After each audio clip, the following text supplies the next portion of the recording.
Social ಮೀಡಿಯಾದಲ್ಲಿ ಶುರುವಾದ ಪ್ರೀತಿ, ಹಿರಿಯರ ಸಮ್ಮುಖದಲ್ಲಿ ನಡೆದ ಮದುವೆ. ಆದರೆ ಕೇವಲ 1 ತಿಂಗಳಲ್ಲೇ ಆ ಸಂಭ್ರಮ ಮಸಣ ಸೇರಿದೆ. ಹೈದರಾಬಾದ್ನಲ್ಲಿ ಸಾಫ್ಟ್ವೇರ್ ಉದ್ಯೋಗಿ ಇಶಿಕಾ ಯಾದವ್ ಆತ್ಮಹತ್ಯೆ ಮಾಡಿಕೊಂಡಿದ್ದೇಕೆ?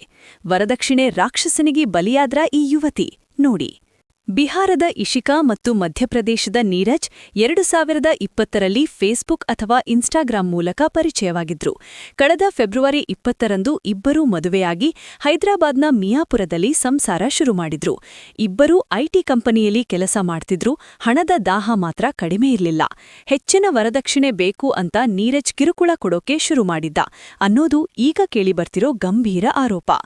ಮದುವೆಯಾಗಿ 1 ತಿಂಗಳು ಕಳೆಯೋದ್ರಲ್ಲೇ ಇಶಿಕಾ ಅವರ ಬದುಕು ಹೀಗೆ ಅಂತ್ಯವಾಗುತ್ತೆ ಅಂತ ಯಾರೂ ಅಂದ್ಕೊಂಡಿರ್ಲಿಲ್ಲ.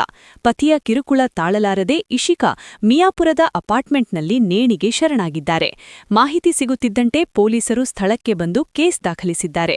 ಐಟಿ ಹಬ್ ಹೈದರಾಬಾದ್ನಲ್ಲಿ ಸುಶಿಕ್ಷಿತ ಕುಟುಂಬದಲ್ಲೇ ಇಂತಹ ಘಟನೆ ನಡೆದಿರುವುದು ಈಗ ಆತಂಕ ಮೂಡಿಸಿದೆ. ವರದಕ್ಷಿಣೆ ಅನ್ನೋದು ಇಂದಿನ ಸಮಾಜಕ್ಕೆ ದೊಡ್ಡ ಪಿಡುಗಾಗಿ ಪರಿಣಮಿಸಿದೆ. ಇಶಿಕಾ ಸಾವಿಗೆ ನ್ಯಾಯ ಸಿಗಬೇಕಿದೆ. ಈ ಬಗ್ಗೆ ನಿಮ್ಮ ಅಭಿಪ್ರಾಯ ಏನು? ಕಮೆಂಟ್ ಮಾಡಿ. ಸುದ್ದಿಗಳಿಗಾಗಿ ನಮ್ಮ ಚಾನೆಲ್ ಸಬ್ಸ್ಕ್ರೈಬ್ ಮಾಡಿ. ಧನ್ಯವಾದ.